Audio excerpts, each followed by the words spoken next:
5 సెకన్లలో మీ heart scanning పూర్తి చేసి 640 స్లైస్ సిటీ ఇప్పుడు మీ మెడికవర్ హాస్పిటల్స్ ఫైనాన్షియల్ డిస్ట్రిక్ట్ లో.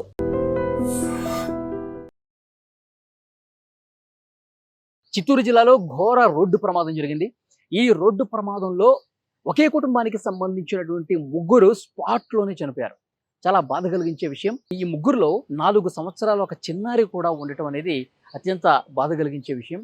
సో చిత్తూరు జిల్లాలో శేషాచలం దగ్గర బెంగళూరు తిరుపతి జాతీయ రహదారి మీద తెల్లవారుజామున 3 నుంచి 4 గంటల సమయంలో ఈ ప్రమాదం జరిగినట్లుగా తెలుస్తోంది. ఈ ప్రమాదం జరిగిన వెంటనే అక్కడ చూసినటువంటి స్థానికులు కావచ్చు, ఆ బస్సులో ఉన్నటువంటి కొంతమంది వెంటనే అంబులెన్స్కి ఫోన్ చేశారు, పోలీసులకు ఫోన్ చేశారు. వెంటనే వచ్చేసి ఆ దృశ్యాన్ని చూస్తే నిజంగా చాలా బాధ కలిగించే దృశ్యం. ఎందుకంటే ఆ ప్రమాదం ఏ స్థాయిలో జరిగిందో, ఎంత తీవ్రంగా జరిగిందో ఆ దృశ్యాలు చూస్తుంటేనే కనిపిస్తోంది. ఎందుకంటే తెల్లవారుజామున సరిగ్గా 3 నుంచి 4 గంటలు అవుతున్నటువంటి ఆ సమయంలో ఒక రోడ్డు పక్కన ఆగి ఉన్నటువంటి ఒక బస్సుని వెనక నుంచి వచ్చినటువంటి ఈ కారు చాలా వేగంగా బలంగా ఢీకొట్టింది. ఎందుకంటే ఎంత బలంగా ఢీకొట్టిందంటానికి ఆ దృశ్యాల్లో మనం చూడొచ్చు. బస్సు వెనకాల ఒక్కసారిగా ఢీకొట్టిన తర్వాత ఆ కారుకు సంబంధించినటువంటి ముందు పార్ట్ మొత్తం కూడా బస్సు కిందకి లోపలికి వెళ్ళిపోయింది. ఆ కారుకు సంబంధించిన ముందు భాగం పూర్తిగా నుజ్జు అయిపోయింది. అసలు ఏ పార్ట్కి ఆ పార్ట్ ముందు భాగం మొత్తం ఊడిపోయినటువంటి పరిస్థితి ఉంది. ఎంత బలంగా ఢీకొట్టిందంటే ఆ బస్సు వెనకాల ఉన్నటువంటి చక్రాలు కూడా గాల్లోకి ఇట్లా లేచి నిలబడ్డాయి. అంటే ఎంత వేగంగా, ఎంత తీవ్ర స్థాయిలో ఢీకొట్టిందని కూడా ఇక్కడ క్లియర్గా అర్థమవుతుంది. సో ఒకే కుటుంబానికి సంబంధించినటువంటి ముగ్గురు స్పాట్లోనే చనిపోయారు. అంటే వీళ్ళు ఆసుపత్రికి తీసుకెళ్ళి కొన ఊపిరితో ఉన్నట్టుగా కూడా కాదు. ముగ్గురు ఒకే కుటుంబానికి చెందిన ఇట్లా బలంగా యాక్సిడెంట్ జరిగిందో లేదో ఆన్ ది స్పాట్ నిమిషాల వ్యవధిలోనే కారులోనే చనిపోయారు. ఎంత బాధ కలిగించే విషయం అంటే 4 సంవత్సరాలు ఒక చిన్న పాప ఉంటాం. సో శ్రీధర్రావు భార్య లక్ష్మి, అలాగే 4 సంవత్సరాల పాప స్పాట్లోనే చనిపోయారు. ఇంకా అక్కడ చూసినటువంటి స్థానికులు వాళ్ళని కాపాడదామని చేసినటువంటి ప్రయత్నాలు కూడా ఫలించాలి. ఎందుకంటే మొత్తం లోపలికి దూసుకుపోవడంతో, బస్సు కిందకి దూసుకుపోవడంతో ఆ డోర్లు ఓపెన్ కావట్లేదు. వాళ్ళని బయటకు తీయటం కూడా అసలు వాళ్ళ వల్ల కాల.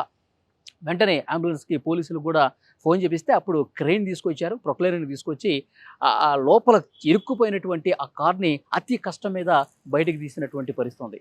సో దీనికి కారణం అతి వేగమే, నిద్రమొత్తే కారణం అని చెప్పి తెలుస్తోంది. ఈ డ్రైవర్ ఉన్నాడు, డ్రైవరు ఇప్పుడు కొన ఊపిరితో కొట్టుమిట్టాడుతున్నాడు.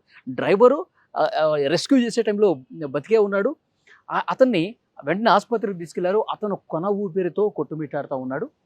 మిగతా ముగ్గురు ఒకే కుటుంబానికి సంబంధించిన వాళ్ళు స్పాట్లోనే చనిపోయారు. వీళ్ళు బెంగళూరులో నివసిస్తూ ఉన్నారు, బెంగళూరులోనే స్థిరపడ్డారు. యాక్చువల్గా వరంగల్కి సంబంధించినటువంటి కుటుంబం వీళ్ళది.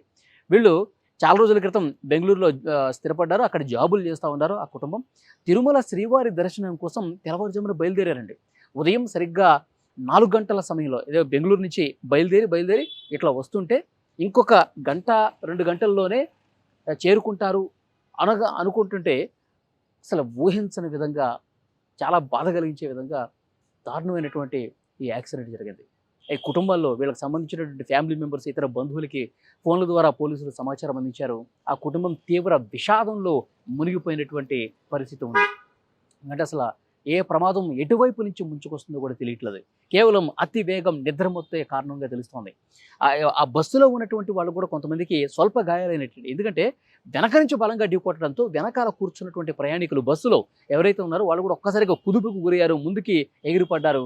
కొంతమందికి స్వల్పంగా గాయాలైనట్టు తెలుస్తుంది. వాళ్ళని వెంటనే స్థానికంగా ఉన్నటువంటి ప్రభుత్వ ఆసుపత్రికి తీసుకెళ్లి చికిత్స అందిస్తున్నారు. ఈ బస్సు డ్రైవరు చెప్తా ఉన్నాడు, వాళ్ళు చాలా వేగంగా వస్తున్నారు.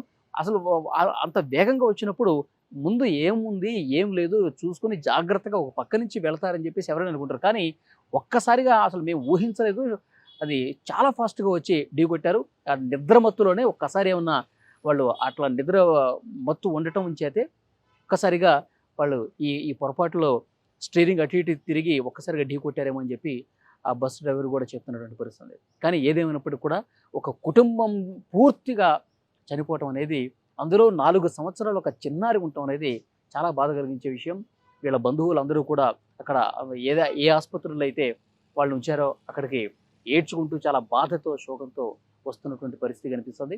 పోలీసులు చెప్తానే ఉన్నారు, మీరు ఈ జాతీయ రహదారుల మీద ప్రయాణం చేసేటప్పుడు చాలా జాగ్రత్తగా ఉండాలి, ఏమాత్రం ఏమరబాటు వద్దు, ప్రమాదాలు కళ్ళు మూసి కళ్ళు తెరిచేలోపు ప్రమాదాలు జరిగిపోతా ఉన్నాయి. రెప్పపాటులో ప్రమాదాలు జరుగుతున్నాయి.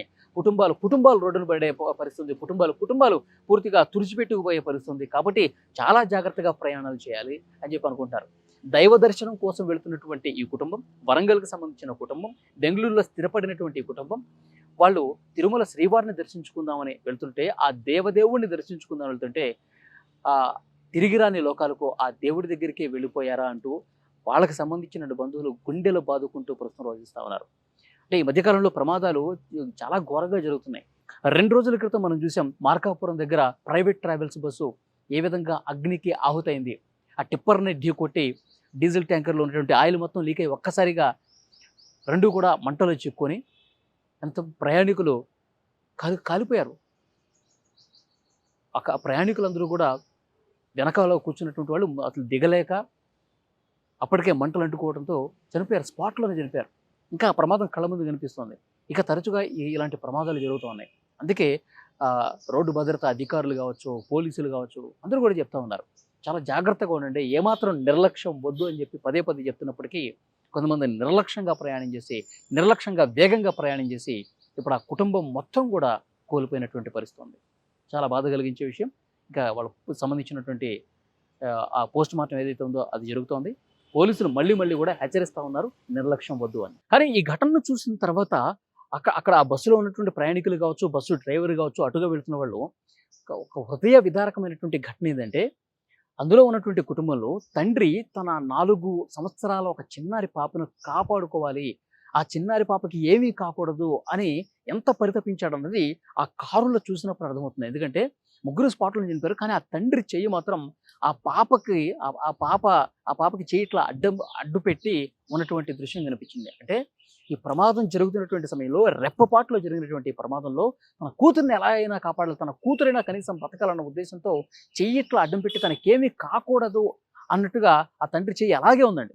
చూసిన వాళ్ళు నిజంగా కన్నీళ్ళు వస్తాయి. నేను చనిపోతే చనిపోయాను, నా బిడ్డను కాపాడుకోవాలి, నా బిడ్డ ఈ ప్రమాదం నుంచి బయటపడాలి, నా బిడ్డ సేఫ్గా బయటపడాలని ఆ చెయ్యి అడ్డు పెట్టి కాపాడుకునే ప్రయత్నం చేశాడు అన్నది కూడా ఆ దృశ్యం చూసిన వాళ్ళకి అనిపిస్తుంది. నిజంగా అక్కడ రెస్క్యూ చేయడానికి వచ్చినటువంటి పోలీసులు కావచ్చు, అధికారులు కావచ్చు, అక్కడ చూసినటువంటి స్థానికులు ఆ పెద్ద ప్రొక్లైనర్ తీసుకొచ్చి ఆ కార్ని ఆ బస్సు కింద నుంచి లాగుతుంటే ఆ దృశ్యం కనిపించిందండి.